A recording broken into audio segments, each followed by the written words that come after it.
The garage smelled of motor oil and decades of quiet Saturday mornings. Frank Morrison sat on his worn wooden stool, cradling a cup of Vietnamese coffee, a habit he'd picked up from the PHO shop down on Magnolia Street after Margaret passed. The dark brew was stronger than the Folgers he used to make, and somehow that felt right. Everything needed to be stronger now. The local talk radio murmured from the paint-splattered boombox perched on his workbench, some caller complaining about property taxes while the host made sympathetic noises. Frank half listened as he adjusted the carburetor on Margaret's old lawnmower. She used to sit on the back porch with her morning tea, watching him tinker with engines and sprinkler heads, claiming it was better than television. "You've got gentle hands for such rough work," she'd say, and he'd pretend to be embarrassed by the compliment. Now the mower sat silent for months at a time. The St. Augustine grass had grown wild in patches, creating an uneven carpet that the neighbors probably whispered about. Frank told himself he'd get to it eventually, but the truth was simpler and more complicated. He couldn't bring himself to use the machine she'd loved watching him fix. He picked up his phone to check the time, 7:42 a.m., and noticed 3 missed calls from his son, David. That was unusual. David rarely called before noon, and never 3 times in a row, unless someone was dying or he needed money. Since Frank was still breathing and had made it clear the last loan was exactly that, the last one, he figured it could wait. The coffee was still hot when he heard footsteps on the driveway gravel. Through the garage's side window, he saw Mrs. Chen from next door, approaching with a piece of paper in her hand, and that particular expression people wore when they were about to deliver news that would ruin your morning. "Frank, honey," she called out, her voice carrying that artificial sweetness people used when they were nervous. "I found this stuck to your mailbox. Fell off, I think." He set down his coffee and walked to the garage door, already knowing this was going to be trouble. Mrs. Chen was holding a bright yellow flyer, the kind real estate agents plastered all over the neighborhood when they smelled opportunity. "Oh, open house! This weekend!" the header screamed in bold red letters. Below that, a photo of a house that looked remarkably familiar. His house. The kitchen where Margaret had taught David to make Sunday gravy. The living room where they had watched him take his first steps. The front yard with the oak tree that had weathered 37 winters in their care. Frank stared at the flyer without taking it from Mrs. Chen's hand. His vision seemed to tunnel, the edges of the paper blurring, while the center remained sharp and impossible. "This isn't... you're not moving, are you, Frank?" Mrs. Chen's voice sounded like it was coming from underwater. "The address says 1247 Elm Street. That's your house number." He finally took the paper, his fingers surprisingly steady. The details were all correct. His address, the property description, even the square footage. At the bottom, in smaller print, listing agent, Sarah Williams, Premier Properties, seller, D. Morrison. D. Morrison. "Must be some kind of mistake," Frank heard himself saying, though his voice sounded foreign to his own ears. "You know how these young agents are, probably mixed up the addresses." Mrs. Chen nodded, but her eyes held the look of someone who'd lived through enough decades to recognize when a neighbor was lying to make everyone feel better. After she left, Frank stood in his driveway holding the flyer, looking at his own house as if seeing it for the first time. The mailbox Margaret had painted blue to match the shutters, the driveway crack that split wider every winter, despite his annual attempts to seal it. The hydrangeas she'd planted along the foundation, now blooming purple and pink in wild abundance because he'd forgotten which fertilizer she used. His phone buzzed. David again. This time, Frank answered. "Dad, finally, I've been trying to reach you all morning." David's voice carried that particular blend of enthusiasm and anxiety that had characterized his personality since childhood. The same tone he'd used when explaining why he'd spent his college fund on a cryptocurrency investment that vanished 2 weeks later. "I was busy," Frank said. "In the garage. Listen, I need to talk to you about something important. Are you sitting down?" Frank looked at the flyer again. Sarah Williams smiled at him from her professional headshot, her teeth impossibly white against the glossy paper. "I'm standing in my driveway looking at an open house flyer for my own home.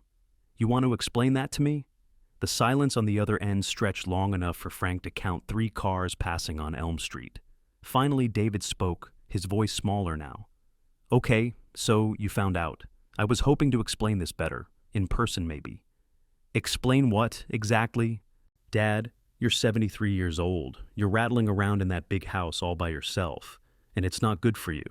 I've been worried sick. You barely maintain the yard anymore. You eat takeout 5 nights a week. And when's the last time you had friends over? Frank walked back toward the garage, needing the familiar smells and shadows. That doesn't answer my question.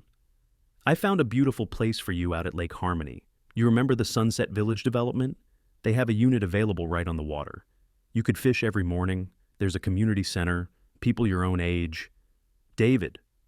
Frank's voice was quiet, but something in it made his son stop talking. Did you list my house for sale? Another pause. The market is incredible right now, Dad. We could get 40% more than what you paid for it, maybe 50, and the lake house wouldn't cost nearly that much.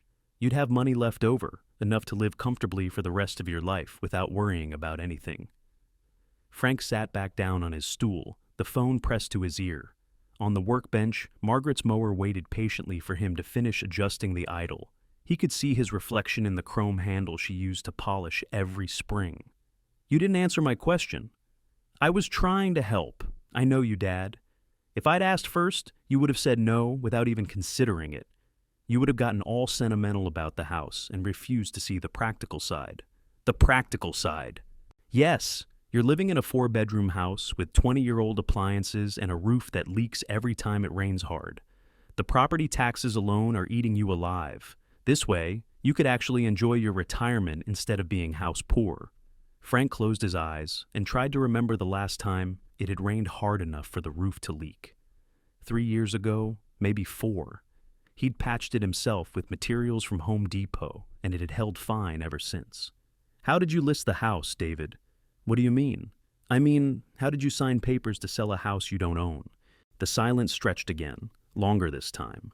Frank could hear David breathing, could almost see him running his hand through his hair, the way he'd done since he was 12 years old, and caught in a lie.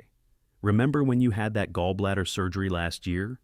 You signed that power of attorney so I could handle your bills while you recovered. Frank remembered. 6 weeks of limited mobility, David stepping up to help with paperwork and grocery runs, being more responsible than he'd been in years. It had felt like maybe his son was finally growing up, learning to think about someone other than himself. That was temporary, David, for medical emergencies. The document didn't specify medical. It was a general power of attorney, which I revoked as soon as I was back on my feet. Well, yes, but the revocation might not have been properly recorded with all the relevant parties. Frank opened his eyes and looked at the flyer again. Sarah Williams was still smiling, still promising easy solutions to complicated problems. Are you telling me you used an invalid power of attorney to list my house? I'm telling you, I found a legal way to help you make a smart financial decision. Where are you right now, David? I'm at the title company, working out some details. Frank folded the flyer in half, then in half again, until Sarah Williams disappeared entirely. I'll meet you there in an hour. Dad, wait. Let me explain. 1 hour, David. Don't sign anything else until I get there. He hung up and sat in the garage's familiar silence, listening to the tick of cooling metal and the distant sound of Mrs. Chen's sprinkler system cycling through her flower beds. The radio host was taking calls about the rising cost of everything: groceries, gas, housing. One caller complained that young people today wanted everything handed to them, had no respect for what their parents had worked to build. Frank reached over and turned off the radio. He walked through the house slowly, seeing it through a stranger's eyes for the first time in decades. The kitchen where Margaret had perfected her Sunday roast recipe, adjusting the seasoning each week based on his feedback until it was exactly right. The living room where they'd hosted David's birthday parties, back when he still wanted his parents involved in his celebrations. The master bedroom where she died on a Tuesday morning in February, holding his hand and asking him to promise he'd keep the hydrangeas watered. In the hallway, he paused in front of their wedding photo. Margaret in white lace and him in a rented tuxedo that was too big in the shoulders, both of them grinning like they'd just won the lottery, which, in a way, they had. 42 years of marriage, a son who'd grown up healthy and strong, a home where every room held layers of shared memory. He touched the frame gently. What would you do, Maggie? But he already knew the answer.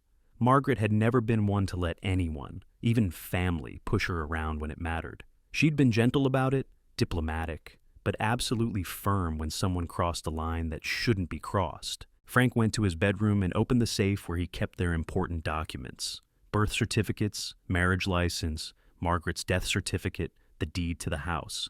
Everything was there, everything in order, just like she would have wanted it. At the bottom of the stack, he found the power of attorney David was talking about. Frank read it carefully, noting the date and the specific language. Then he found the revocation he'd filed with his bank and attorney as soon as he was back on his feet. Clear, unambiguous, properly notarized. His son was lying, or deluding himself. Either way, Frank now understood exactly what he was dealing with. He showered and put on his best khakis and the navy blue shirt Margaret had bought him for Father's Day 2 years ago. In the mirror, he saw a man who looked older than 73. A man who'd let grief make him careless about things that mattered. But underneath the weariness, he recognized something else. The same stubborn determination that had gotten him through basic training, through 30 years at the phone company, through Margaret's long illness and longer recovery attempts. Before leaving the house, he walked through each room one more time, not with a stranger's eyes now, but with the eyes of someone who understood the difference between a house and a home, the difference between property and legacy, the difference between helping someone and betraying them. In the garage, he paused beside Margaret's lawnmower. On impulse, he pulled the starter cord. The engine turned over on the second try, purring with the smooth confidence of a machine that had been properly maintained and genuinely loved. Frank smiled for the first time in days. Then he gathered up the documents he'd need and headed out to have a conversation with his son about the difference between legal and right, between smart and decent, between what a man could do and what a man should do. The drive to the title company took 23 minutes. Frank used every one of them to decide exactly how he was going to handle what came next. The title company occupied a strip mall office between a nail salon and a tax preparation service, the kind of place that processed dreams and disasters with equal efficiency. Frank sat in his truck for a moment before going in, watching through the plate glass windows as his son paced back and forth in the waiting area, phone pressed to his ear. David was wearing his serious business outfit, the charcoal suit he'd bought for job interviews and court appearances, the one that made him look older and more responsible than his 41 years suggested. His hair was freshly cut, his shoes polished. He looked like a man trying very hard to convince someone, possibly himself, that he knew what he was doing. Frank pushed through the glass door, and David looked up with the expression of a child who'd been caught with his hand in the cookie jar, but hadn't quite decided whether to confess or double down on the lie. "Dad, good, you're here. Listen, I've been thinking about what you said on the phone, and maybe we got off on the wrong foot. Show me the listing," Frank said quietly. David blinked. "What?" "The MLS listing. I want to see exactly what you told them about my house." Sarah Williams emerged from a back office, all professional smiles and confident handshakes. She was younger than Frank had expected, probably David's age, with the kind of aggressive friendliness that suggested she was very good at her job and knew it. "Mr. Morrison, so wonderful to meet you. David has told me so much about you. I understand you have some questions about our marketing strategy." Frank shook her hand and nodded toward the laptop open on the reception desk. "I'd like to see the listing, please." Sarah's smile faltered slightly, but she clicked through to the MLS page with practiced efficiency. "Of course. We're very excited about this property. The bones are excellent, and the location is just perfect for a young family looking to settle down in an established neighborhood." Frank read the listing carefully. 4 bedrooms, 2.5 baths, original hardwood floors, updated electrical. The description was accurate, if generic, but the photos stopped his breath in his chest. There was Margaret's kitchen, the one she'd remodeled in 2018 with the pale yellow cabinets and granite countertops she'd saved for 3 years to afford. The camera had captured the way afternoon light filtered through the window above the sink, illuminating the spot where she used to stand, washing dishes and humming off-key. The living room photo showed the brick fireplace where they'd hung their stockings every Christmas, the built-in bookshelves filled with Margaret's romance novels and his collection of military histories. Even the master bedroom, with the wedding ring quilt her mother had made and the antique dresser they had bought at an estate sale in 1987. "When were these taken?" Frank asked. Sarah glanced at David, who was suddenly very interested in something on his phone.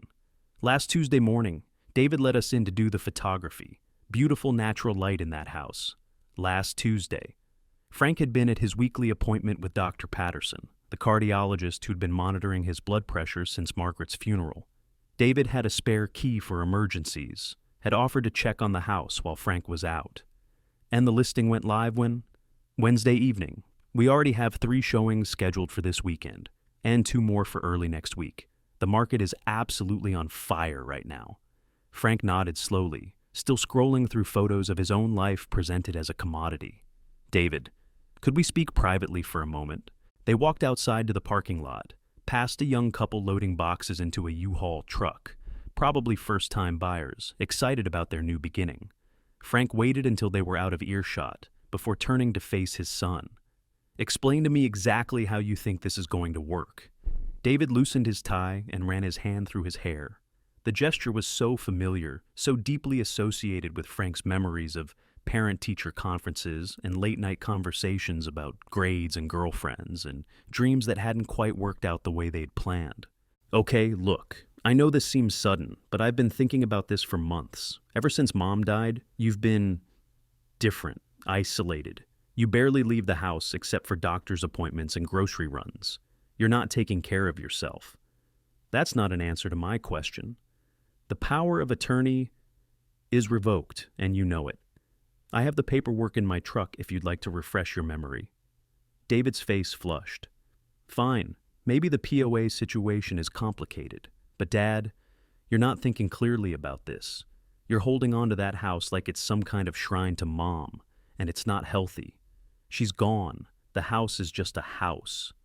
Frank felt something cold and hard settle in his chest. Just a house. You know what I mean? It's wood and brick and plumbing. It's not Mom. Keeping it isn't going to bring her back. And selling it will bring you what, exactly? The question hung in the air between them. David looked away, watching a landscaping truck navigate the parking lot with a trailer full of palm trees and mulch. It's not about the money, isn't it? Okay, partially it's about the money. I'm in a tough spot right now, Dad. The business loan I took out for the food truck venture, the credit cards from when Susan and I were trying to work things out, the back payments on the condo, it's a lot. Frank had heard versions of this conversation before. David's life seemed to consist of an endless series of tough spots, brilliant opportunities that required just a little initial investment, and temporary setbacks that somehow became permanent fixtures. How much do you owe? That's not the point. How much, David? His son looked down at his hands. About $47,000, maybe $53 if you include the penalties and interest. Frank did the math in his head. The house was worth probably $280,000 in the current market, maybe more. After taxes and fees, David was looking at enough money to pay off his debts and still have a substantial sum left over. Enough to start fresh, or at least buy himself time to figure out what he wanted to do with his life. And you thought you'd just sell my house without mentioning it to me. I thought I'd present you with a fait accompli. The Lake Harmony place is really nice, Dad. You could be happy there. Did you put an offer in on the lake house? David nodded reluctantly. Using what money? A bridge loan. It's conditional on the sale of your house, but the rates are reasonable and... Jesus, David. Frank closed his eyes and tried to count to 10, a technique Margaret had taught him during the difficult years when David was a teenager. He made it to 6. It's a solid investment strategy. Buy low, sell high, use the equity to... Stop. Frank opened his eyes and looked directly at his son. Just stop talking for a minute and listen to yourself. David fell silent, but his jaw was set in the stubborn line Frank remembered from countless arguments about homework and curfews and the importance of thinking before acting. You took photographs inside my house without my permission. You listed it for sale using fraudulent documents. You've obligated me to buy property I never agreed to purchase, using money from a sale I never authorized. And you did all of this because you decided I'm not capable of managing my own life. I'm not finished. Frank's voice was still quiet, but David stepped back as if he'd been shouted at. Now you're standing here explaining to me that my home, the place where your mother died, where you learned to ride a bicycle, where we celebrated every birthday and Christmas and graduation you ever had, is just a house that I'm too sentimental to see clearly. Dad, do you remember the roast dinners? The non sequitur seemed to confuse David. What? Sunday roast dinners. Your mother would start cooking at noon, beef or pork, or sometimes a chicken, potatoes and carrots and those dinner rolls she made from scratch.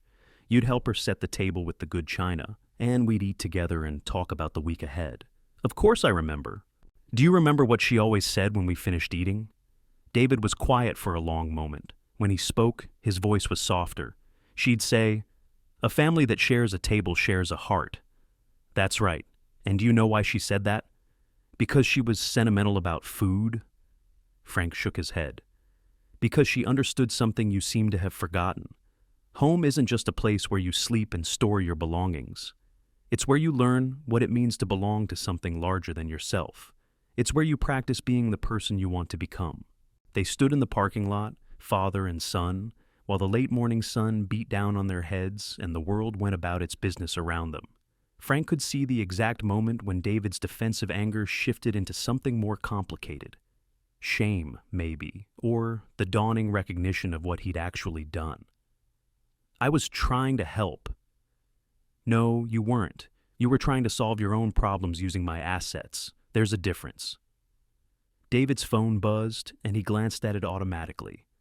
The showing coordinator wants to confirm the weekend schedule. Frank pulled his own phone from his pocket and scrolled through his contacts until he found the number he was looking for. "Excuse me for just a moment." He walked a few steps away and placed a call to his attorney, Jim Brennan, a man who'd handled Margaret's estate and various small legal matters over the years. The conversation was brief and professional, but Frank could see David watching nervously from across the parking lot.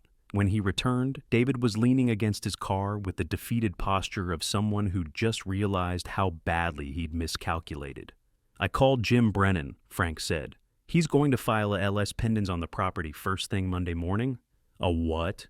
"It's a legal notice that there's a dispute about the ownership of the property. It goes on the public record and prevents any sale from going through until the dispute is resolved." David straightened up. "Dad, you can't—" "I also asked him to file a formal revocation of the power of attorney with the county recorder's office, along with an affidavit explaining exactly when and how it was terminated, just to make sure there's no confusion about my mental capacity or my intentions." "This is crazy. I'm your son. I was trying to help you." "Were you? Or were you trying to help yourself to my house?" Frank walked back toward the title company office, then paused and turned around. "I'm going to go in there now and explain to Ms. Williams that there has been a misunderstanding about the listing.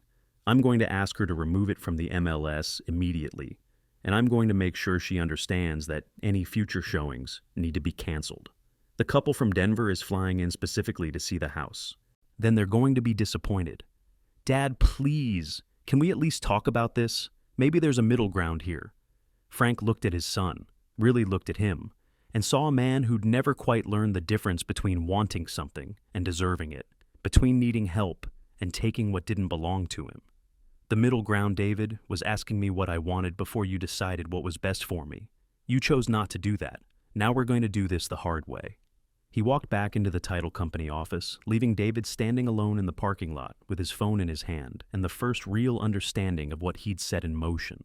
Inside, Sarah Williams was waiting with the expression of someone who'd overheard just enough of the conversation to realize her commission was about to disappear. "Mr. Morrison, I hope we can work through whatever concerns you might have about the listing." "There's no listing," Frank said calmly.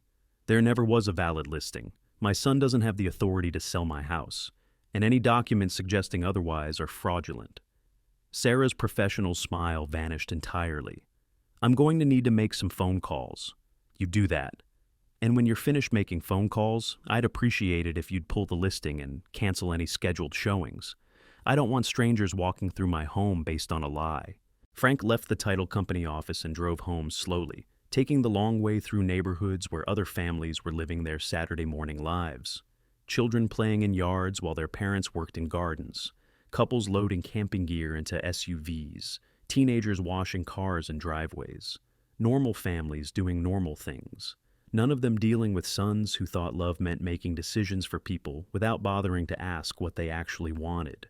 When he got home, Frank parked in his driveway and sat for a moment looking at his house, really looking at it, the blue shutters that needed repainting, the front steps where he and Margaret used to sit on summer evenings, watching the neighborhood kids play kick the can in the street, The oak tree that had grown tall enough to shade most of the front yard, its branches reaching toward the house like protective arms.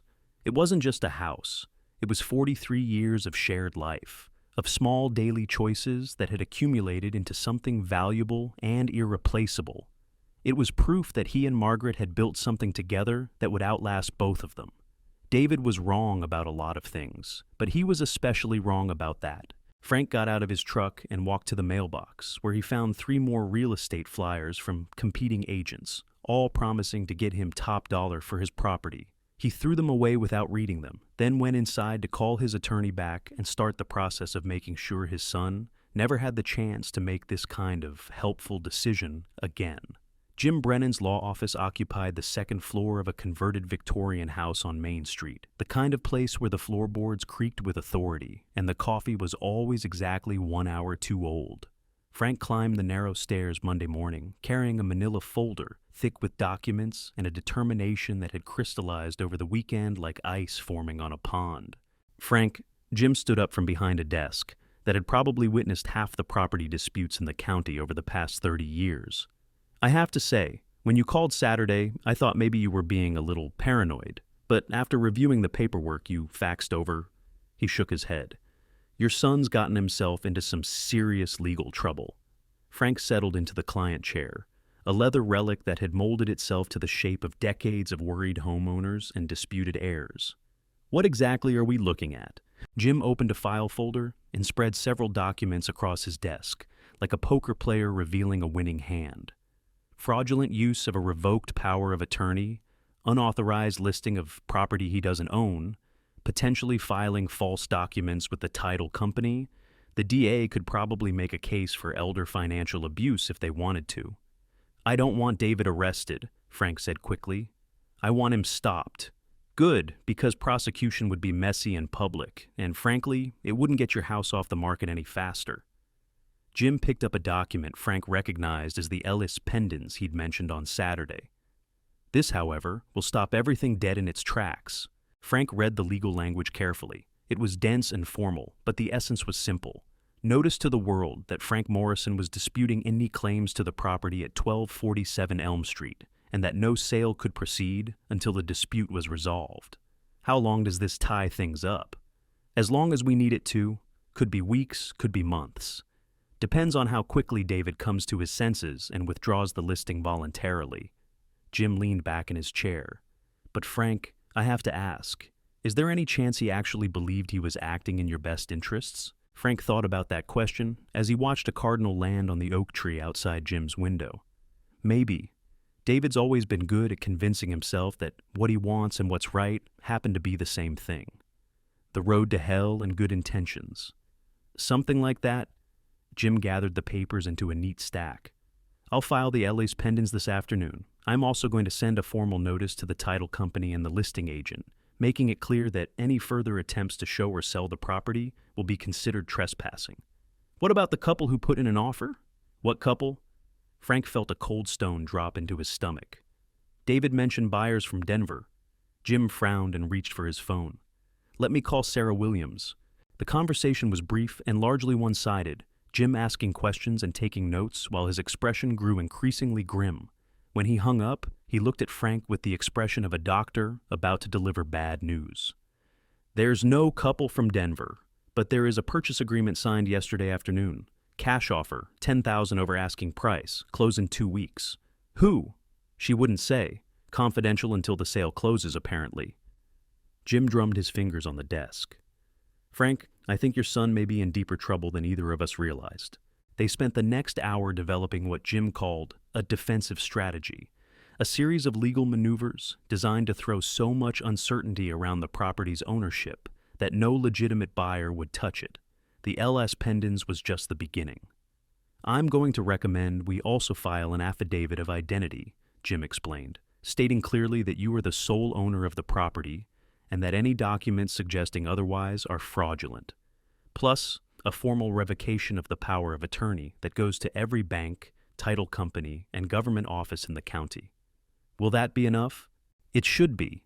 But Frank, I have to warn you, if David's really committed to this course of action, he might try to challenge your mental competency. Claim you're not capable of making rational decisions about your own property. Frank had been expecting this possibility. Can he do that? He can try. Wouldn't be the first time a family member used elder abuse laws against the person they're supposed to be protecting.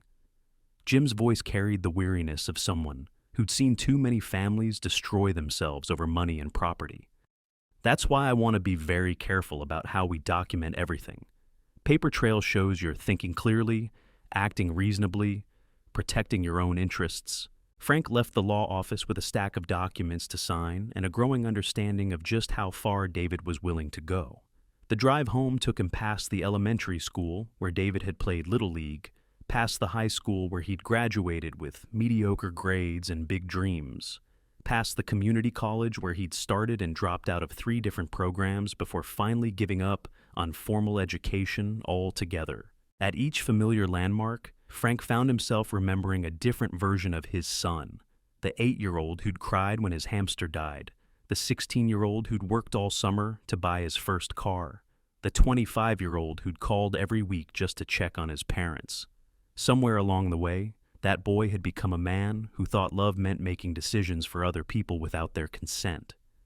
Back home, Frank sat in his kitchen with a cup of coffee and the real estate listing David had created. The photos really were beautiful. Sarah Williams knew her business. The house looked warm and inviting, the kind of place where a young family could build a life together. But the property description included details that made Frank's blood pressure spike. Seller motivated due to relocation, all appliances included, immediate occupancy available. David wasn't just selling the house. He was selling Frank's entire life, down to Margaret's KitchenAid mixer and the dining room set they had bought for their first anniversary. Frank's phone rang. David's number. "Dad, we need to talk." "I'm listening." "Not on the phone? Can you meet me somewhere? Neutral ground?" Frank thought about it. Part of him wanted to let the lawyers handle everything, to retreat behind the legal barriers Jim was constructing and wait for David to exhaust his options. But another part, the part that remembered teaching his son to drive, helping with homework, sitting up all night when he had pneumonia, wanted to give him one more chance to do the right thing. The Waffle House on Highway 6, 20 minutes. The restaurant was nearly empty at 2:30 on a Monday afternoon, just a handful of construction workers finishing late lunches, and an elderly woman reading a paperback novel over coffee and pie. Frank slid into a booth near the window and ordered coffee from a waitress who looked like she'd been working there since the Carter administration. David arrived 5 minutes later, looking like he hadn't slept much over the weekend. His business suit had been replaced with jeans and a polo shirt, and his hair needed combing. He ordered coffee and sat across from Frank without making eye contact. "I've been thinking about what you said," David began, "about the house being more than just property. And you're right, I should have talked to you first, should have asked what you wanted instead of just assuming I knew what was best." Frank waited. In his experience, apologies that started with "I should have" usually came with a "but" attached. "But Dad, the offer we got is incredible. $295,000 cash, close in 2 weeks. That's almost $60,000 more than we listed for." There it was. "We didn't list anything, David. You listed my house without my permission." "Okay, fine. I listed your house. But the point is, this is a once-in-a-lifetime opportunity. The buyer doesn't even want an inspection. They're willing to take the property as is." "Who is the buyer?" David shifted in his seat. "I'm not sure I'm supposed to say." "David, it's a development company, Meridian Holdings. They're buying up properties in the neighborhood for some kind of redevelopment project." Frank felt the pieces clicking into place. "What kind of redevelopment?" "I don't know all the details. Something about mixed-use commercial and residential, shops, restaurants, maybe some condos. They want to tear down my house. They want to revitalize the neighborhood, bring in jobs, increase property values for everyone." Frank looked out the window at the parking lot, where David's BMW sat next to his own pickup truck. The contrast felt symbolic somehow. Old versus new, substance versus appearance, earned versus borrowed. "Let me ask you something, son. If this development company is going to increase property values for everyone, why are they buying now instead of waiting for values to go up?" David stirred sugar into his coffee, concentrating on the task as if it required great precision. "I guess they want to get in before the market recognizes the potential." Or maybe they know something the rest of us don't.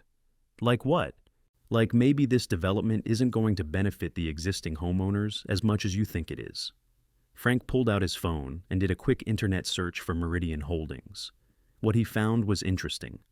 A limited liability company registered in Delaware with no website, no local address, and no information about their other projects or principals. Did you research this company before you agreed to their offer? Sarah said they were legitimate buyers with proof of funds. That's not what I asked. David's jaw tightened. No, I didn't research them. I didn't think I needed to. A cash offer is a cash offer. Frank showed David his phone screen. This company has no history, no track record, no public information about who owns it or what they actually do. For all we know, they could be a front for anything.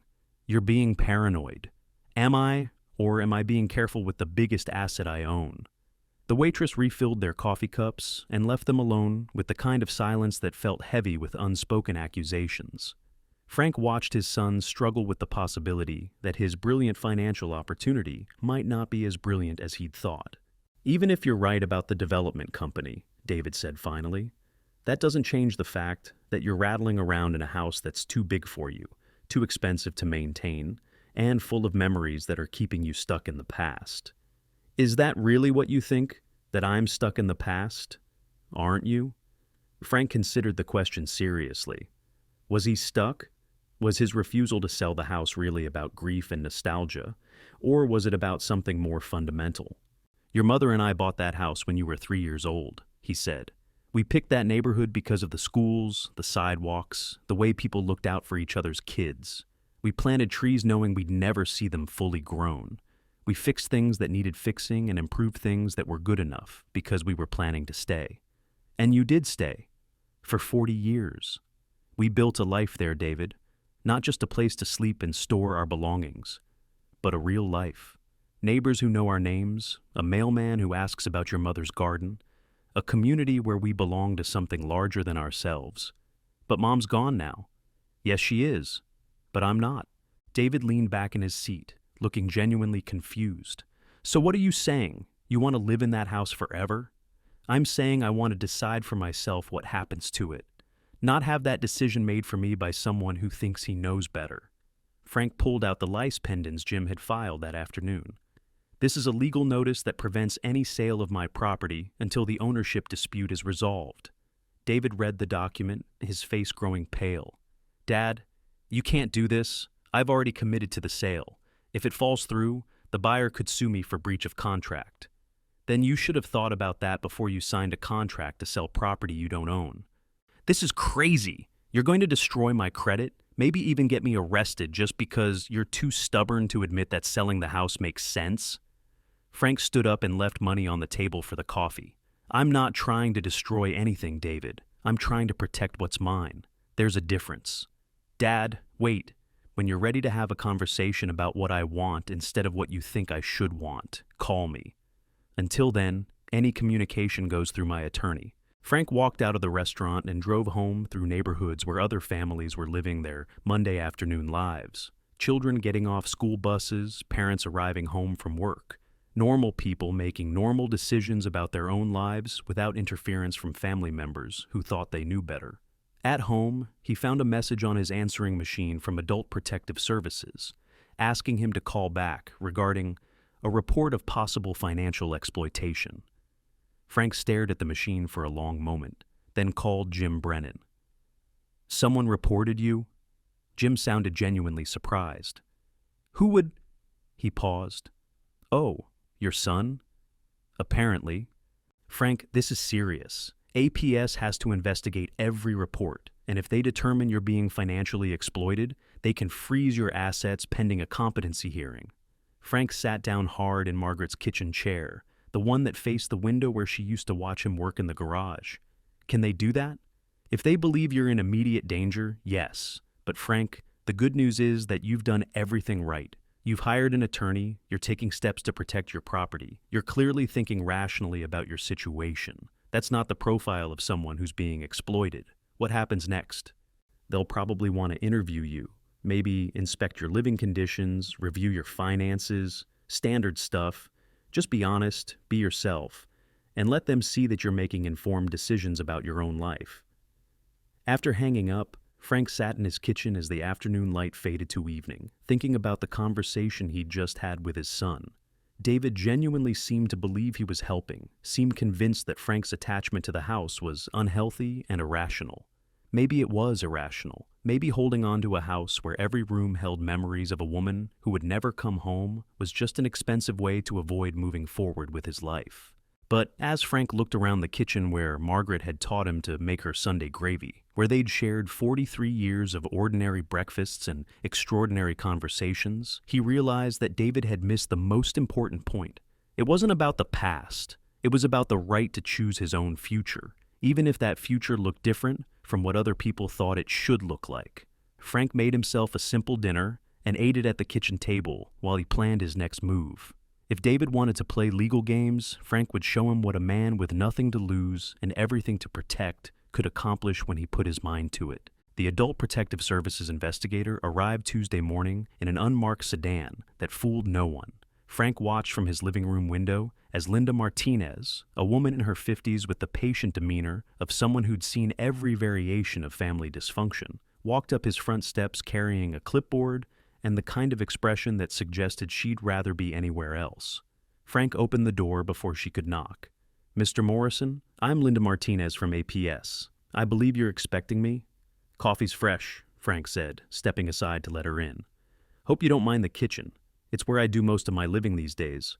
Linda followed him through the house, and Frank could see her taking mental notes. The clean floors, the organized bookshelves, the family photos arranged with obvious care. Whatever she'd been told to expect, this wasn't it. In the kitchen, Frank poured 2 cups of coffee and set out the sugar bowl Margaret had inherited from her grandmother. "My son called you. Someone filed a report expressing concern about your welfare," Linda said diplomatically. "I'm required to investigate." "And what exactly did this someone tell you?" Linda consulted her clipboard. "That you're living alone in a house that's too large for you to maintain, that you're isolated from social contact, and that you may be making poor financial decisions due to grief or possible cognitive decline." Frank nodded thoughtfully. "And what do you see?" Linda looked around the kitchen, at the spotless counters, the organized pantry, the neat stack of mail sorted into bills and correspondence. "I see a man who keeps a clean house and makes good coffee. The report also suggested I might be resistant to accepting help from family members." "Are you?" Frank smiled for the first time since this whole mess started. "Depends on what kind of help they're offering." Over the next hour, Linda conducted what she called a wellness assessment, checking his medications, properly organized in a weekly pill dispenser, his food situation, well-stocked refrigerator and pantry, his financial management, bills paid on time, checkbook balanced, and his social connections, weekly lunch with his poker group, regular calls from his sister in Phoenix, volunteer work at the Veterans Administration Hospital. "Mr. Morrison," Linda said finally, "I have to ask directly. Is anyone pressuring you to make financial decisions you're not comfortable with?" "Yes," Frank said without hesitation. "My son is trying to force me to sell my house so he can pay off his debts. When I refused, he listed it for sale using fraudulent documents and then called you to report that I'm incompetent to manage my own affairs." Linda made notes. "How do you feel about that?" Disappointed, angry, but not surprised. David's always believed that wanting something badly enough is the same as deserving it. "What would you like to see happen?" Frank thought about that question as he refilled their coffee cups. "I'd like my son to withdraw the listing, apologize to the people he's misled, and learn to respect other people's decisions even when he doesn't agree with them. And if he doesn't, then I'll protect myself and my property using whatever legal means are necessary." Linda closed her file and stood up. "Mr. Morrison, I'm going to recommend that this case be closed with no further action.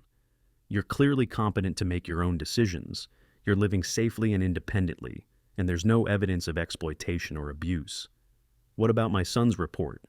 Sometimes family members file reports because they're genuinely concerned, and sometimes they file them because they want APS to pressure someone into doing what they want. My job is to tell the difference."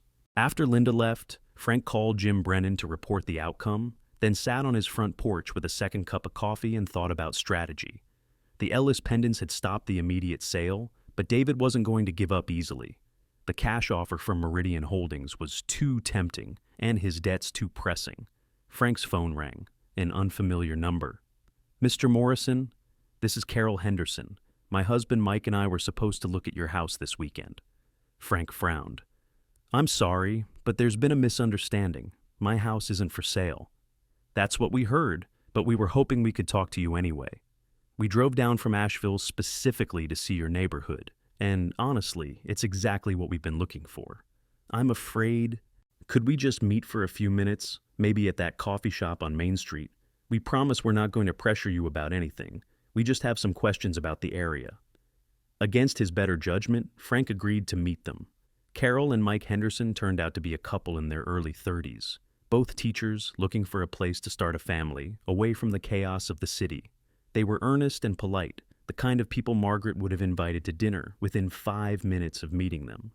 "We're so sorry about the confusion with the listing," Carol said over coffee. "We had no idea there was a family dispute." "It's not your fault," Frank assured her. "My son got ahead of himself. The thing is," Mike said, "we've been looking for almost a year, and your neighborhood is perfect. Good schools, established trees, the kind of place where kids can ride bikes safely."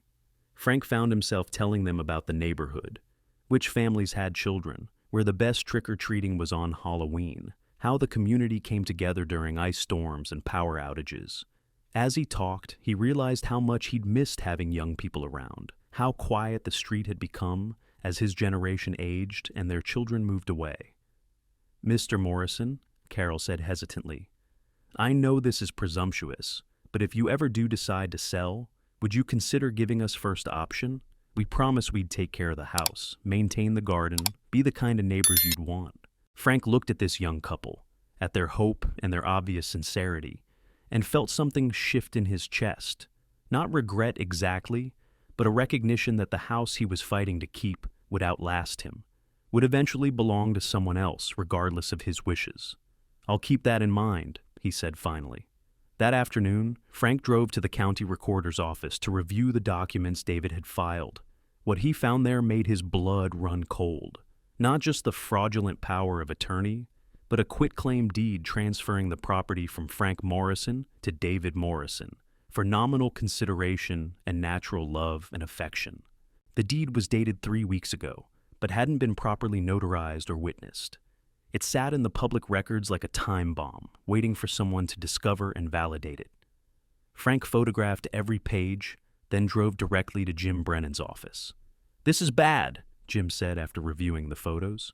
If this deed had been properly executed, it would have transferred ownership to David, regardless of the power of attorney situation. But it wasn't properly executed? No, but it shows intent. And Frank, if David can somehow get this corrected, forge your signature with proper witnesses, for example, he could potentially claim ownership of the property. Frank felt the walls closing in. "What do we do?" "We file a quiet title action. It's a lawsuit that asks the court to determine, once and for all, who owns the property. Clean slate, clear title, no ambiguity." "How long does that take?" "Months, maybe longer. But, Frank, it's the only way to permanently resolve this. As long as these fraudulent documents exist in the public record, they're going to create problems." Frank authorized Jim to file the quiet title action, then drove home through neighborhoods that suddenly felt less safe, less permanent. David wasn't just trying to sell the house anymore, he was trying to steal it. That evening, Frank sat in his garage with Margaret's lawnmower, finally finishing the carburetor adjustment he'd started days ago. The work calmed him, the familiar rhythm of turning screws and checking connections. When he was done, he pulled the starter cord and listened to the engine purr with perfect timing. Margaret would have been pleased. His phone buzzed with a text from David.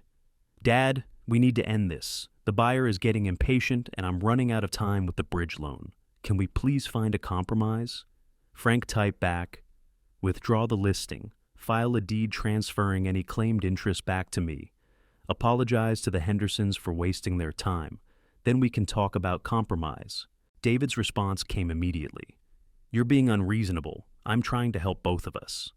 Frank turned off his phone and walked back into the house. In the living room, he stood before the wedding photo where he and Margaret grinned at the camera, young and stupid with love, believing they could handle whatever life threw at them. "What would you do, Maggie?" he asked the photograph, but he already knew the answer. Margaret had never been one to back down when someone tried to bully her, even when the bully was someone she loved. She'd have found a way to protect what mattered while keeping the door open for reconciliation. Frank went to his desk and began drafting a letter to Meridian Holdings, the mysterious development company that wanted to buy his house. If David was going to play hardball, Frank would show him what real strategy looked like. The next morning, Frank drove to the office address listed for Meridian Holdings, a small suite in a business park that housed accounting firms and insurance agencies. The nameplate on the door read Meridian Holdings LLC, but the office was empty except for a folding table and 2 metal chairs. Frank knocked on the neighboring office door. A CPA named Robert Kim answered, looking harassed and overworked. "The Meridian guys?" Robert shook his head. "They showed up about a month ago, paid 3 months' rent in cash, and I've barely seen them since. Couple of young guys in expensive suits, always on their phones talking about projects and acquisition targets. Any idea what kind of business they're actually in?" "Real estate speculation, I think. They mentioned something about buying up properties before some big development gets announced." Frank thanked Robert Kim and sat in his truck in the parking lot, pieces of the puzzle clicking into place.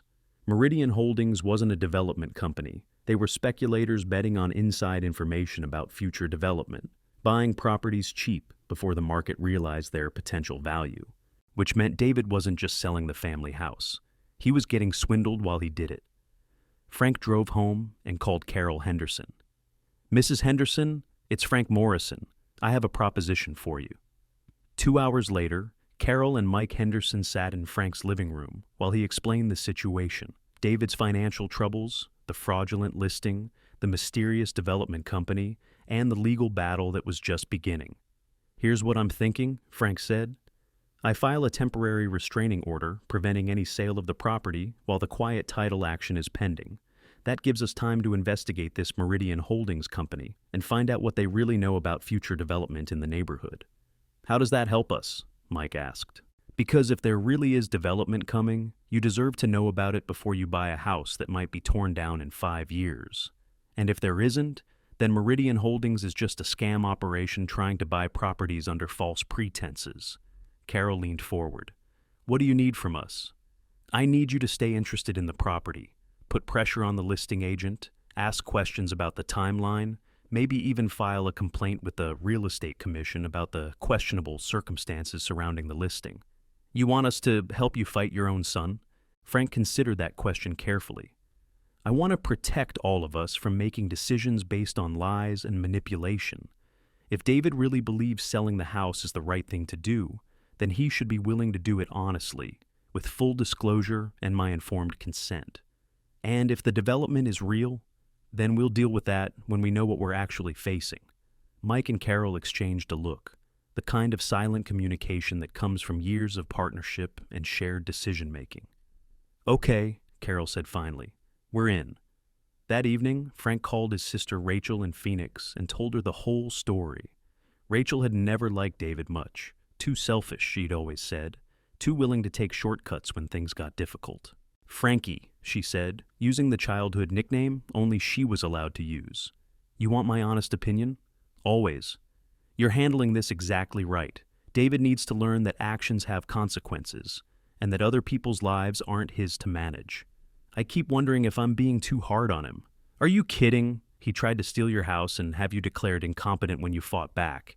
If anything, you're being too easy on him."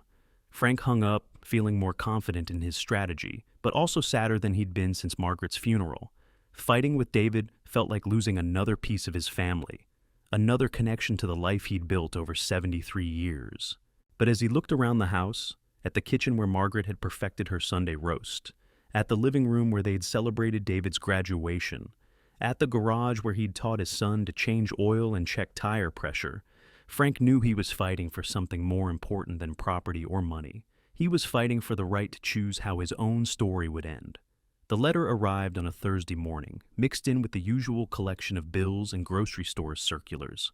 Frank almost missed it, a cream-colored envelope with his name written in Margaret's careful cursive, the kind of handwriting that belonged to a generation that still believed penmanship mattered.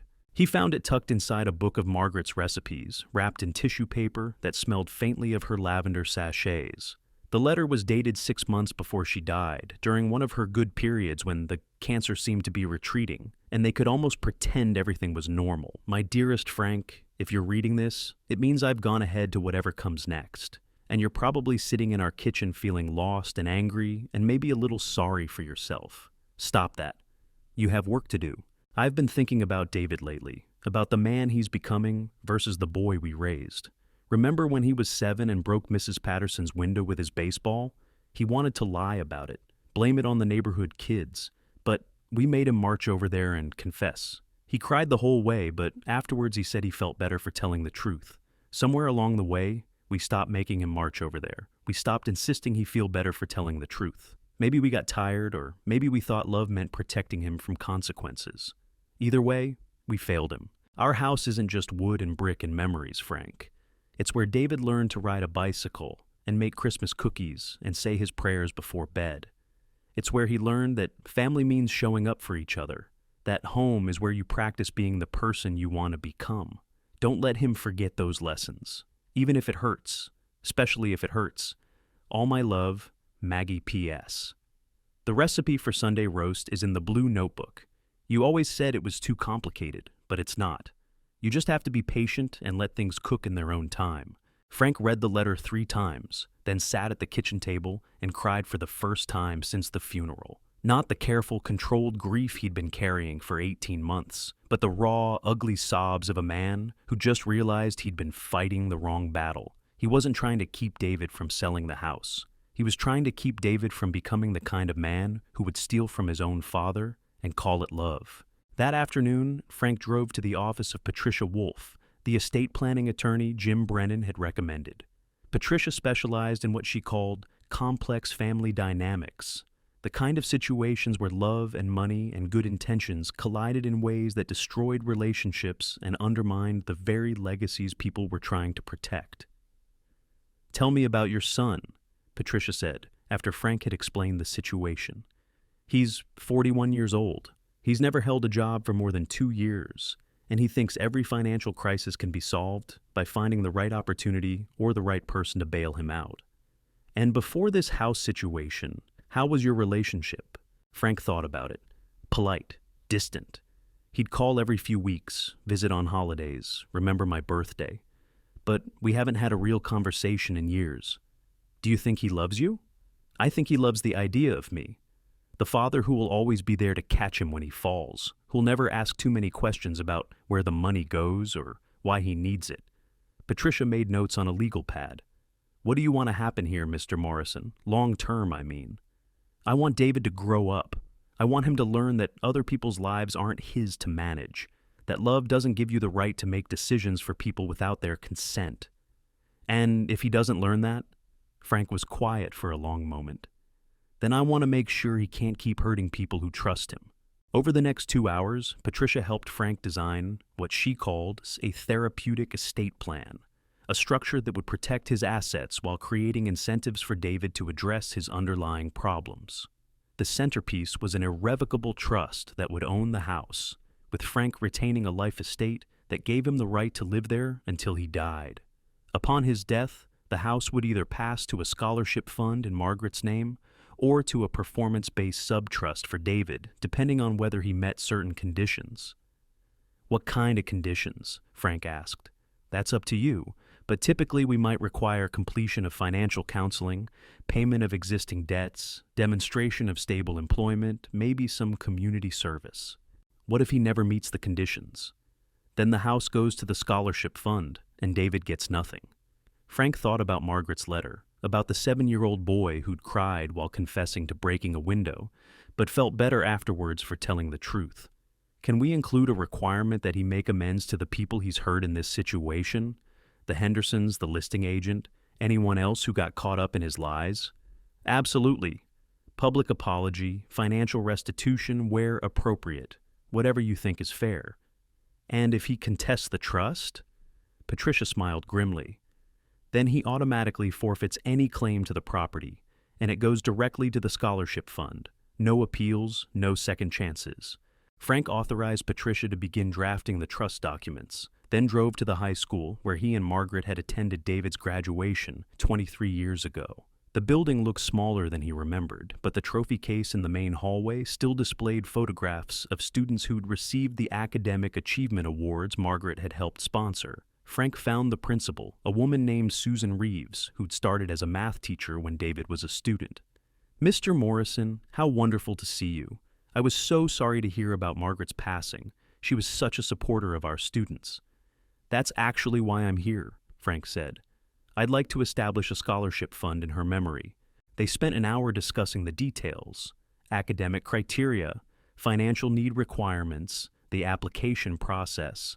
The fund would start with the value of Frank's house, eventually growing large enough to provide full college scholarships for several students each year.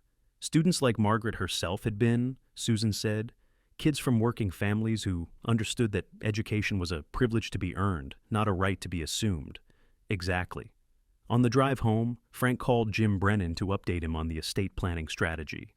"It's brilliant," Jim said. "You're essentially giving David a choice: grow up and inherit the house, or stay immature and lose it forever. And either way, the property is protected from his creditors and any future financial disasters." What about the quiet title action? Still moving forward, but Frank, with this trust structure, it doesn't matter if David tries to challenge your ownership. The trust will own the property, and he'll have no legal standing to contest it.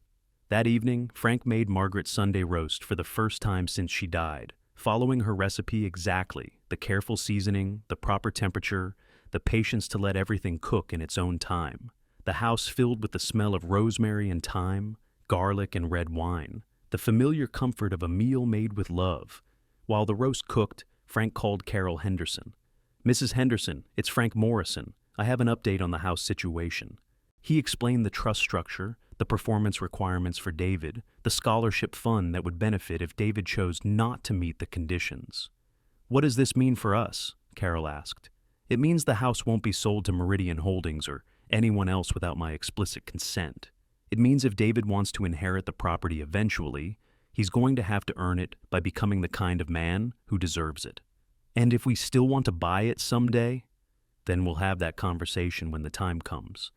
But Carol, I want you to know, if I do decide to sell, you and Mike will have first option. You're the kind of people who understand what a home is supposed to be."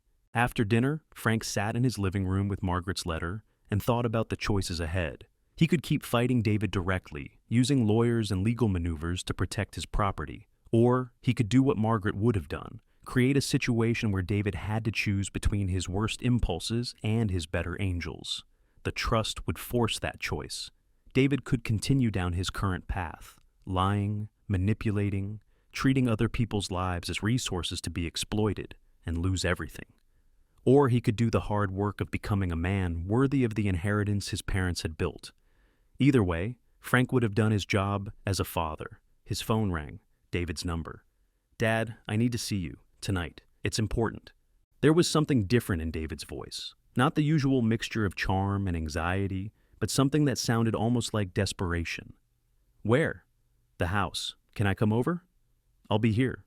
Frank hung up and went to the kitchen to wrap up the leftover roast. Whatever conversation was coming, he had a feeling they were both going to need their strength for it. 20 minutes later, David's BMW pulled into the driveway. Frank watched from the window as his son sat in the car for several minutes, gathering courage or composing lies. When David finally walked to the front door, his shoulders were set in the defeated posture of a man who'd run out of options. Frank opened the door before David could knock. "Come in, son. Coffee's on." They sat at the kitchen table where Frank had read Margaret's letter that morning, where thousands of family meals had been shared over the decades, where difficult conversations had been negotiated with varying degrees of success. "Dad, I'm in trouble." "I know." "No, I mean real trouble. The bridge loan payment is due Monday, and if the house sale doesn't go through, I'm going to lose everything. The condo, my car, maybe even my job if they run another credit check." Frank poured coffee and set the sugar bowl between them. "Tell me about Meridian Holdings." David's face went pale. "What about them? Tell me who they really are and what they're really buying properties for." David stared into his coffee cup, as if it might contain answers to questions he'd never thought to ask. When he spoke, his voice was barely audible. "They're not a development company. They're speculators. They heard rumors about a shopping center being planned for the area, and they're buying up properties hoping to flip them to the actual developers." "What shopping center?" "There isn't one. The rumors were planted by Meridian to drive down property values and panic homeowners into selling." Frank felt a cold anger settle in his chest. "So, you've been trying to sell our family home to con artists?" "I didn't know. Sarah said they were legitimate buyers with proof of funds. I thought we were getting lucky." "You thought you were getting lucky. This was never about what was best for me, David. This was about solving your financial problems using my assets."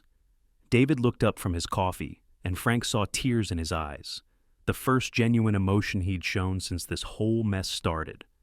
"I'm sorry, Dad. I really am. I thought I could handle everything, fix all my problems, take care of both of us. But I screwed up. Again." Frank reached across the table and touched his son's hand.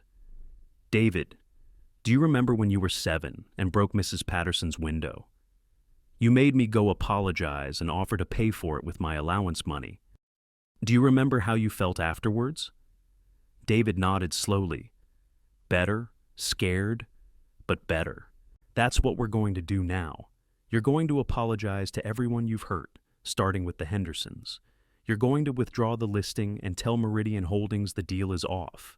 And then, you're going to figure out how to solve your financial problems without stealing from other people. And if I do all that..." Frank pulled Margaret's letter from his shirt pocket and handed it to David. "Then we'll talk about what comes next." David read the letter twice, his shoulders shaking with silent sobs.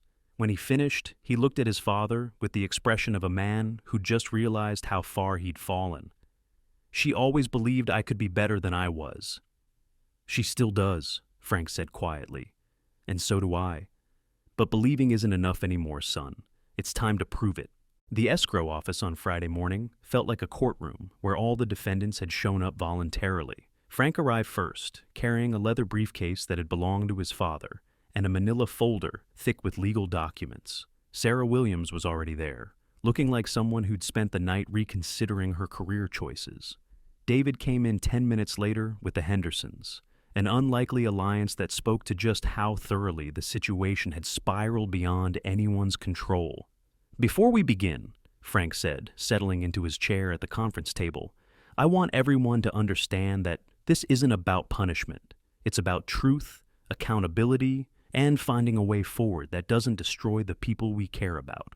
He opened his briefcase and distributed copies of the documents Jim Brennan had prepared, the Ellis pendants, the formal revocation of the power of attorney, the quiet title action, and the trust papers that would restructure ownership of the property. Sarah Williams read through the papers with the expression of someone watching her commission evaporate in real time. "Mr. Morrison, I had no idea the power of attorney had been revoked. Your son provided documentation that appeared to be legitimate." "I understand that, Ms. Williams. You're not the problem here." Frank turned to the Hendersons, who looked like they'd rather be anywhere else in the world. "Carol, Mike, I owe you an apology for getting caught up in this mess. You were looking for a home, and instead you got tangled up in a family dispute. We just want to understand what happens next," Mike said carefully. Frank pulled out a cashier's check he'd obtained that morning. "This covers your inspection fees, your travel costs, and compensation for the time you've wasted on a house that was never legitimately for sale. It's not your fault that my son used you as pawns in his scheme." Carol stared at the check. "Mr. Morrison, you don't have to." "Yes, I do, and so does David." All eyes turned to David, who looked like he'd aged 5 years in the past week. He cleared his throat and began reading from a handwritten note. "Mike and Carol, I want to apologize for lying to you about the circumstances surrounding the sale of my father's house. I let you believe I had the authority to sell it when I knew I didn't. I wasted your time, raised your hopes, and put you in an impossible legal situation. I'm sorry." He reached into his jacket and pulled out an envelope. "This is a check covering your earnest money deposit, plus interest, plus an additional amount for the inconvenience I've caused you." "Where did you get the money?" Frank asked quietly. "I sold my car this morning, got a loan against my 401k, liquidated some investments." David's voice was steady, but Frank could see the effort it was costing him. I'm also withdrawing the listing immediately and canceling the contract with Meridian Holdings. Sarah Williams looked relieved. I've already removed the property from the MLS and canceled all scheduled showings. The listing agreement is void as of this morning. Frank nodded. Good. Now, let's talk about what happens next. He explained the trust structure Patricia Wolf had designed, the performance requirements David would need to meet, the scholarship fund that would benefit if David chose not to meet them. I'm not trying to punish you, son. I'm trying to give you a chance to become the man your mother always believed you could be. David read through the trust documents carefully. Financial counseling, debt repayment plan, stable employment for at least 2 years, community service, public acknowledgement of wrongdoing, and I have to make things right with everyone I've hurt in this situation. That's correct. David was quiet for a long moment, and Frank could see him calculating the cost of compliance versus the value of what he stood to lose. What if I can't meet all the requirements? Then the house goes to the scholarship fund, and you get nothing. No appeals, no second chances. And if I do meet them, then you inherit the house when I die, free and clear. The Hendersons had been listening to this exchange with the fascination of people watching a family drama unfold in real time. Finally, Carol spoke up. Mr. Morrison, if David does inherit the house eventually, would you consider putting a clause in the trust that gives us first option to buy it from him? Frank looked at David. That would be his decision to make. David considered this. If I earn the right to inherit it, and if I ever decide to sell it, you'd have first option at fair market value. Deal, Mike said, extending his hand. They shook on it, and Frank felt something shift in the room, a sense that they were building something constructive instead of just tearing down what had been broken.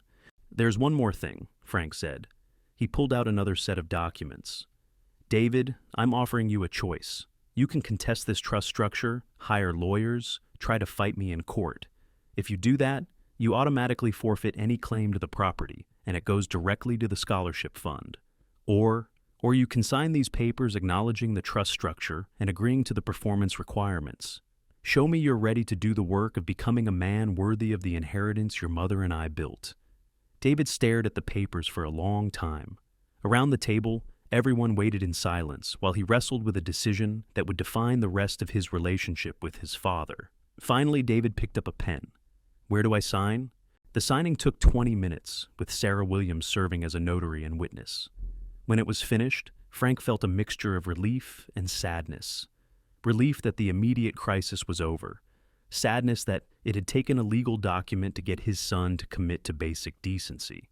So, what happens now? David asked. Now you start the work. Financial counseling begins Monday morning. I've already made you an appointment with Janet Morrison at Credit Solutions. No relation, by the way, just happens to share our name. And the community service? I thought you might volunteer at the Veterans Administration Hospital. They need people to help with patient transport, meal service, reading to guys who've lost their vision. Good way to remember that other people have problems too. David nodded slowly. And the public acknowledgement? Frank handed him a draft of a letter to the editor of the local newspaper. I took the liberty of writing something up. You can modify it however you want, but the basic facts need to be there. David read the letter, wincing slightly at phrases like, financial desperation led me to make poor choices, and I deeply regret the harm I caused to innocent parties. This is pretty harsh. It's honest. There's a difference. Sarah Williams gathered up her copies of the documents. Mr. Morrison, I want you to know that I'll be reporting this entire situation to the Real Estate Commission, not to get anyone in trouble, but so they can update their procedures for verifying power of attorney documents. That's appropriate, Frank agreed. We don't want other families to go through what we've been through. After the others left, Frank and David sat alone in the conference room, surrounded by the paperwork that had restructured their relationship, from father and son to grantor and potential beneficiary. Dad, I want you to know, I really was trying to help you. In my mind, anyway. I know you were, son, but you were solving the wrong problem. What do you mean? Frank thought about Margaret's letter, about the difference between love and control, between helping and enabling. You saw an old man living alone in a house too big for him, and you thought the problem was the house. But the real problem was that you'd never learned to see me as a person with my own wishes and capabilities, instead of just a resource to be managed. David considered this. How do I fix that? You start by asking what I want instead of deciding what you think I need. You start by respecting my choices even when you don't agree with them. You start by building your own life instead of trying to rearrange everyone else's. They walked out of the escrow office together, and Frank felt a cautious optimism that maybe, just maybe, they could rebuild their relationship on a foundation of honesty instead of obligation. David, would you like to come over for dinner Sunday? I'm making your mother's roast. David smiled for the first time in days. I'd like that, Dad. Can I bring anything? Just yourself, the man you actually are, not the one you think I want you to be. That evening, Frank called the Hendersons to check on them. We're okay, Carol assured him. Actually, we're kind of amazed by how you handled everything. Most people would have just called the police and let the lawyers sort it out. Most people don't have sons, they're still trying to save from themselves. Do you think he'll meet the requirements? Frank looked around his kitchen, at the recipe cards Margaret had left behind, at the window where she used to watch him work in the garage. I think he'll try, and for the first time in a long time, I think he might actually succeed. After hanging up, Frank sat in his living room with the evening news on, but he wasn't really watching. Instead, he was thinking about the conversation he'd had with David in the escrow office, about the difference between punishment and consequence, between giving up on someone and giving them a chance to earn what they wanted. Margaret would have been proud of how he'd handled it, he thought. She'd always believed that the hardest part of loving someone wasn't figuring out how to help them, but knowing when to step back and let them help themselves. Frank turned off the television and walked through his house, seeing it with new eyes. It wasn't a burden anymore, or a shrine to the past, or a prize to be fought over. It was simply home, a place where a family had learned to love each other imperfectly but honestly, where mistakes had been made and forgiven, where a man could spend his remaining years in peace while his son learned what it meant to be worthy of what he hoped to inherit. Sunday dinner would tell him a lot about whether David was ready to do that work, or whether the scholarship fund would need to start accepting applications sooner than expected. Either way, Frank had done what Margaret asked him to do. He'd made sure David had a chance to become the man he was capable of being. The rest was up to David. Part 7. Resolution, Home, Memory, and the Path. Back. The quiet title action was finalized on a Tuesday morning in October, 6 months after David had first listed the house without permission. Frank stood in the courthouse hallway holding a certified copy of the judgment that confirmed his sole ownership of 1247 Elm Street, free and clear of any claims or encumbrances. The document was anticlimactic. 3 pages of legal boilerplate that reduced months of family turmoil to a simple declaration of fact. Jim Brennan emerged from the courtroom, looking satisfied. That's the end of it, Frank. Your property is legally protected, the trust is properly established, and David's performance requirements are officially binding. How's he doing with those requirements? Better than I expected, honestly. Janet Morrison says he's been punctual for every financial counseling session. He's current on his debt repayment plan, and he's been volunteering at the VA hospital 3 times a week.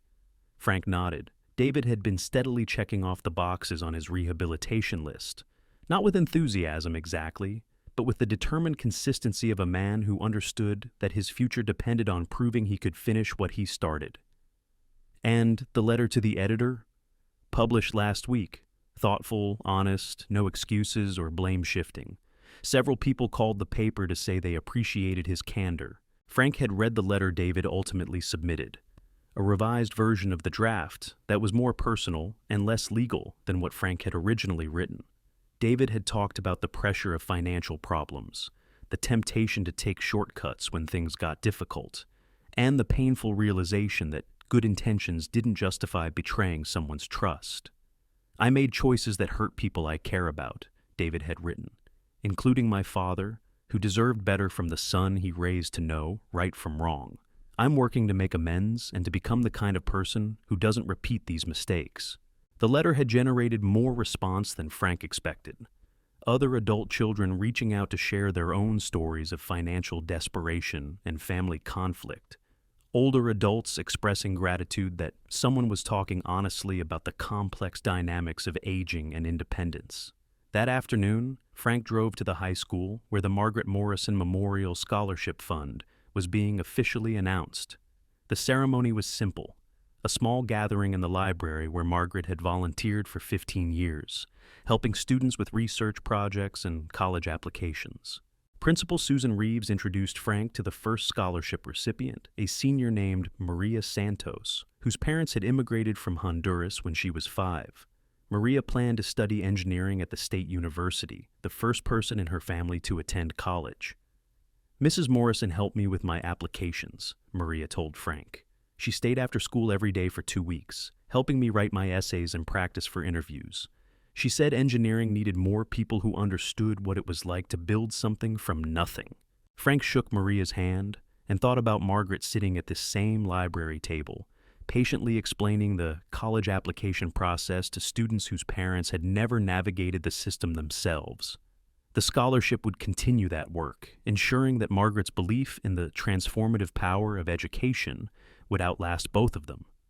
After the ceremony, Frank stopped by the VA hospital where David had been volunteering. He found his son in the physical therapy wing, helping an elderly veteran named Eugene practice walking with a prosthetic leg. "Come on, Gene," David was saying. "Just 5 more steps and we'll call it a day. I know it hurts, but you're stronger than the pain." Frank watched from the doorway as David patiently guided Eugene through the exercise, adjusting the walker, offering encouragement, never showing impatience or frustration when progress was slow. It was the most mature behavior Frank had seen from his son in years. "Your boy's got a good heart," said a nurse named Carla, who'd noticed Frank watching. "The patients love him. He listens to their stories, remembers their names, treats them like people instead of just medical cases." "He's learning," Frank said. That evening, Frank prepared Sunday dinner for the first time since Margaret's death, not just for himself, but for guests. David arrived at 5 o'clock carrying a bottle of wine and wearing the expression of someone who was trying to rebuild trust, one conversation at a time. Carol and Mike Henderson came at 5:30, having accepted Frank's invitation with a curiosity of people who'd become unexpected participants in a family's healing process. They brought flowers from their garden and stories about the house they had eventually bought across town, a smaller place that needed work but felt like home. "Any regrets about not getting our house?" Frank asked as they sat around the dining room table Margaret had polished every Saturday for 40 years. "None," Carol said firmly. "This whole experience taught us something important about the difference between buying a house and finding a home. We needed to build our own memories, not inherit someone else's." David served the roast he'd helped Frank prepare, using Margaret's recipe and the careful timing she'd perfected over decades of Sunday dinners. The meat was tender, the vegetables perfectly seasoned, the gravy smooth and rich. "You did good, son," Frank said, and meant it. After dinner, they moved to the living room, where Frank had arranged photo albums on the coffee table, 43 years of family history, from David's first steps to his high school graduation to Margaret's last birthday party. "I used to think these were just pictures," David said, turning pages slowly. "But they're really a record of all the chances you and Mom gave me to become a decent person." "And all the chances you wasted," Frank added gently. "And all the chances I wasted," David agreed. "But maybe not the last one."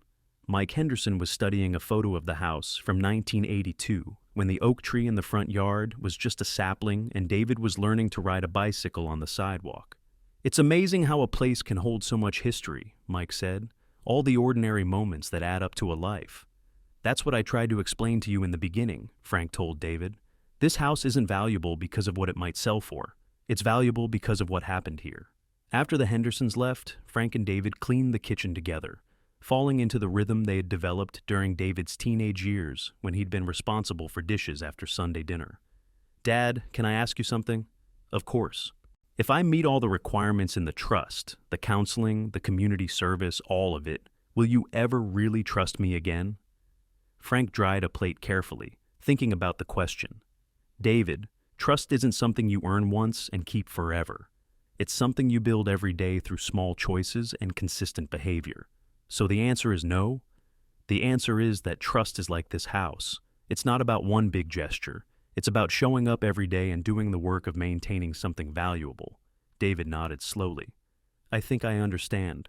They finished the dishes in comfortable silence, and Frank realized that this was the first time in years that being with his son didn't feel like an obligation or a performance. They were just two men who shared a history and were trying to figure out how to share a future. David, would you like to see something? Frank led his son to the garage where Margaret's lawnmower sat clean and perfectly maintained. Next to it, Frank had arranged his tool collection. Decades of accumulated hammers and wrenches and screwdrivers, organized with the care of a man who understood that good tools were meant to be used and shared. I want you to have these, Frank said, gesturing to the tools. Not when I die, but now. Tools are meant to be used by people who need to build and fix things. David picked up a hammer Frank had owned since 1978, testing its weight and balance. What am I supposed to build? A life worth inheriting, son. Starting with yourself. Frank showed David how to adjust the carburetor on Margaret's mower, the same task he'd been working on the morning this whole mess started. David's hands were clumsy at first, but he listened carefully and followed instructions without impatience or shortcuts. Why didn't you ever teach me this stuff when I was a kid? David asked. I tried. You were always more interested in what you could buy than what you could make. And now? Frank watched his son work, saw the concentration and care he was putting into a simple mechanical task. Now you're ready to learn the difference. Learn. They worked until the engine purred with smooth precision. Father and son bent over a machine that had outlasted arguments and estrangements and all the small betrayals that accumulate in any family over time. Dad, I need you to know something, David said as they put the tools away. I'm not doing the counseling and community service just to inherit the house. No, I'm doing it because I want to be the kind of man who deserves to inherit it. There's a difference. Frank smiled. Yes, there is. 3 months later, Frank received a call from Carol Henderson. She and Mike were expecting their first child, and they'd been thinking about the conversation they'd had at Sunday dinner. Mr. Morrison, we know this might sound strange, but we'd love for you to be involved in our baby's life. Not as a grandfather exactly, but as a friend of the family. Someone who understands what it means to raise children with values instead of just ambitions. Frank accepted the invitation, touched by the recognition that family could be chosen as well as inherited, that the most important relationships were often built through shared respect rather than shared DNA. That evening, he called David to share the news. That's wonderful, Dad. They're good people. They are. And David, you're becoming good people too. Thanks. That means a lot coming from you. Frank hung up and walked through his house as the evening light faded to darkness. In the kitchen, he could almost smell Margaret's Sunday roast. In the living room, he could almost hear David's childhood laughter. In the garage, tools waited patiently for the next repair project, the next lesson in the difference between building and buying, between earning and inheriting. The house would outlast him, would eventually belong to someone else. Maybe David, if he continued the work of becoming worthy of it. Maybe the scholarship fund if he didn't. Either way, Frank had done what Margaret asked him to do. He'd protected what mattered while keeping the door open for redemption.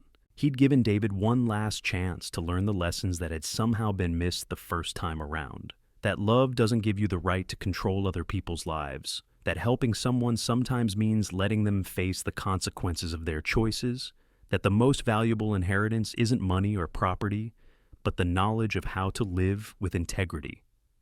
As Frank turned off the lights and headed upstairs to bed, he felt a deep satisfaction that had nothing to do with winning or losing. Everything to do with the quiet certainty that he'd fought the right fight in the right way for the right reasons. Margaret would have been proud. David was learning. The house would endure. Sometimes that was enough.